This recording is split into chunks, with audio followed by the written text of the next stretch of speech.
A ideia de limite surgiu de um mero acaso. Eu estava em Paris, tendo vindo da Inglaterra, onde eu estudava, e passando na frente de uma banca de jornais, eu vi um folheto com a fotografia de uma mulher com braços passados na frente do busto, algemados, braços de um homem. E o folheto chamava-se Vue, era um suplemento. Continuei a caminhar e aquilo continuou a me perseguir na mente. Eu via imediatamente em cima do pensamento um mar de fogo e uma mulher agarrada num pedaço de um barco naufragado. Não sei por que isso.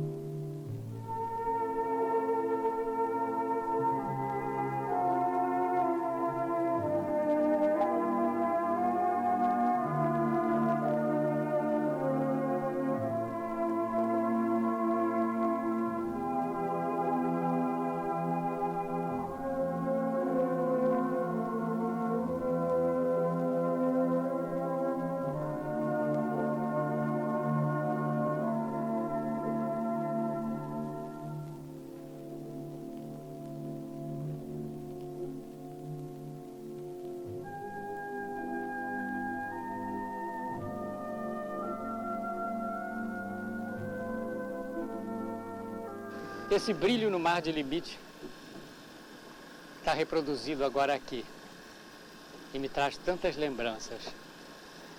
Eu vim para essa região mais ou menos em 1930 e foi uma grande aventura produzir esse filme. Eu tinha tão pouca idade e praticamente nenhuma experiência, mas enfim nos atiramos nessa grande história de fazer o filme e Edgar Brasil nos foi inestimável nisso tudo, uma pessoa mesmo fantástica. Alugamos um barco que faz lembrar um pouco o barco este aqui e nele nós filmamos todas as cenas representando Mar Alto, cenas no farol do Castelhanos e em que se filmava de cima mostrando o pequeno Calais com os 3 náufragos. Com os olhos ainda deslumbrados pelas imagens do cinema alemão e russo, com os quais tinha grande afinidade, Mário Peixoto elaborou um filme de realização difícil e trabalhosa. Entre os nomes que ajudaram a fazer Limite, como os de Carmen Santos e Brutus Pedreira, destaca-se o do fotógrafo Edgar Brasil. Em busca de tons e luzes que transmitissem o intimismo desesperado de Limite, Edgar Brasil foi mais que um técnico. Ele também criou, foi artista. Mário, que câmeras vocês usaram em Limite? Usamos várias, meu velho. A primeira foi uma alugada em Cataguases, Ernemann, de manivela ainda. Depois adquirimos uma que se chamava Kínamo, que só fazia 30 metros, era manual, de corda. Depois tivemos uma Mitchell, emprestada por Ademar Gonzaga, e por fim uma Parvo, uma Debris, de Carmen Santos, que nos emprestou. De maneira que o Limite foi feito com essas câmeras todas. O grupo que seguiu Mário Peixoto pelas estradas pioneiras até o local das filmagens era também pioneiro.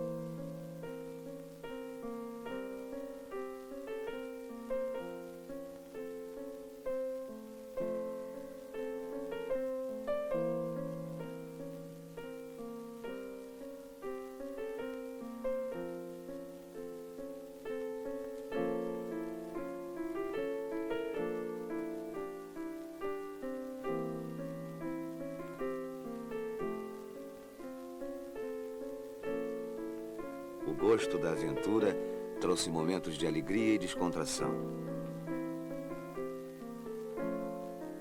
O inconformismo intelectual e a busca ansiosa de novas formas de expressão marcaram intensamente o trabalho dessas pessoas.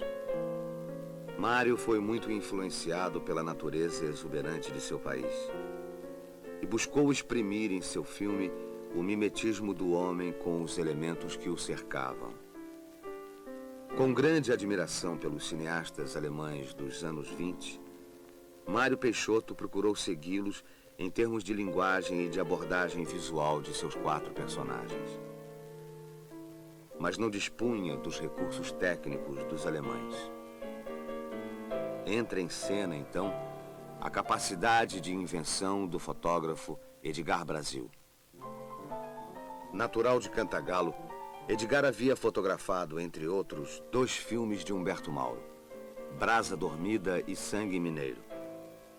Mas a proposta cinematográfica de Mário Peixoto era bem mais sofisticada. Para atendê-la, Edgar praticamente teve que inventar e construir similares de instrumentos e peças que só mais tarde viriam a ser utilizados em nosso cinema. A grua elevando a câmera para mostrar a paisagem de um homem solitário.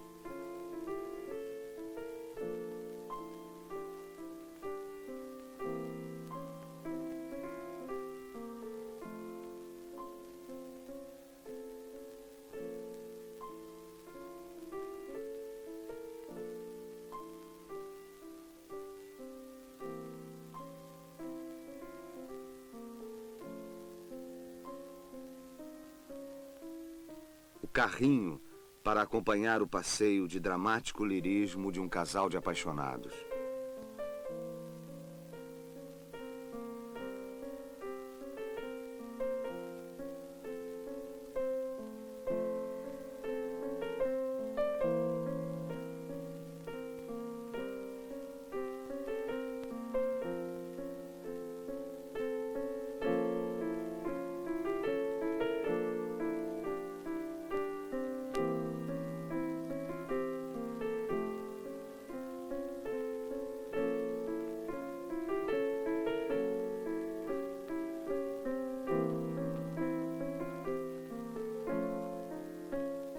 Limite.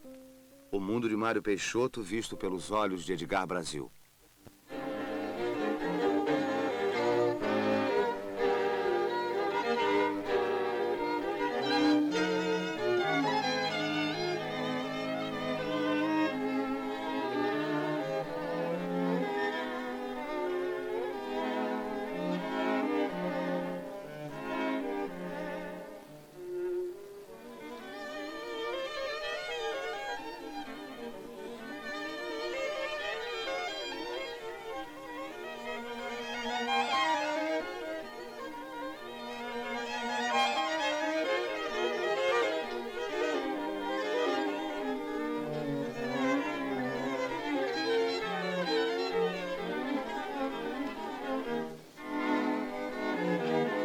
Outro filme que você ainda prefere chamar de... O Sono sobre a Areia, Sono sobre que a Areia. depois passou a chamar-se Onde a Terra Acaba, não é?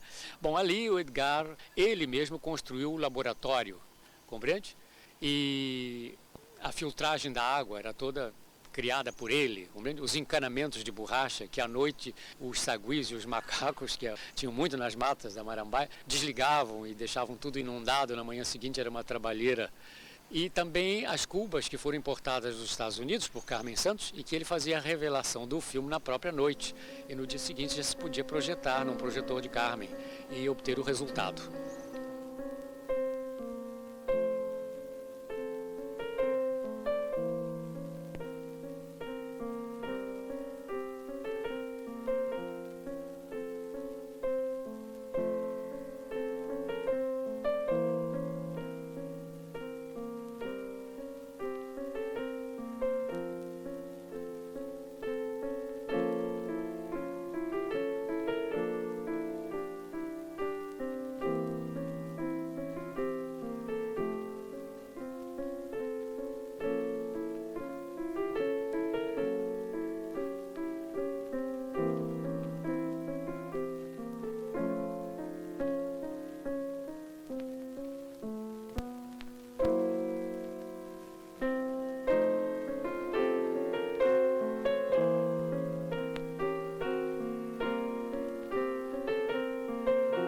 A recuperação de Limite eu devo muito a Plínio Susequinde.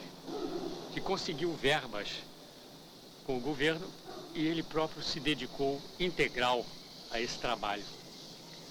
Plínio era um grande amigo meu e, por ocasião da sua morte, um fato muito estranho aconteceu.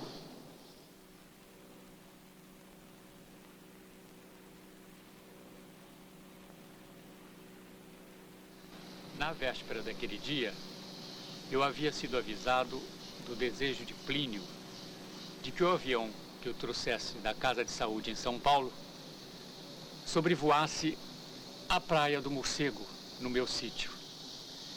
Devia ser mais ou menos umas 4 horas da tarde. Repentinamente procurando no céu o indício do avião, eu o distingui longe, pequenino, e aquilo foi crescendo, crescendo, crescendo. A sombra se projetou na areia e eu fui recuando, recuando. Aquilo veio sobre mim como que passou em cima de mim. Me atravessou propriamente com a dor que eu estava sentindo, como num pressentimento daquilo que depois se confirmaria. O meu amigo, ao passar, já estava morto.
O groom do teatro aparece na frente de César, trazendo a capa.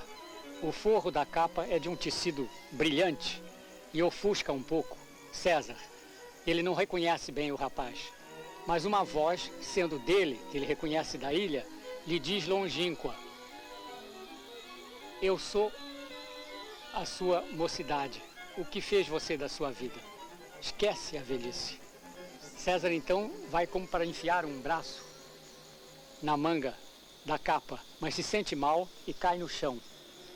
Aí todo mundo se aglomera para ver o que houve. A câmara, que também é uma personagem, ela procura como que um lugar também, por sua vez, e se aproxima lentamente do rosto de César, que adquiriu o aspecto de uma máscara mortuária. E vai para ele penetrar num dos globos oculares, que justamente se apresenta agora vazio. Ela penetra ali, se escuta o ruído de uma água, como se fosse no interior de uma gruta, com aquela ressonância, e umas algas indistintas.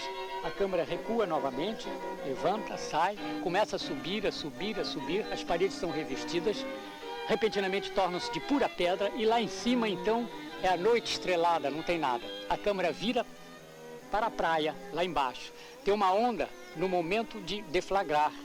Ela está parada e trêmula, como que a espera. Um braço surge no canto esquerdo do quadro, é o braço de César, e com o indicador ele aponta como se ordenasse. A onda aí então desaba e se desagrega, e a tela se enche de pequenas partículas d'água, como se fossem pequenos átomos brilhantes.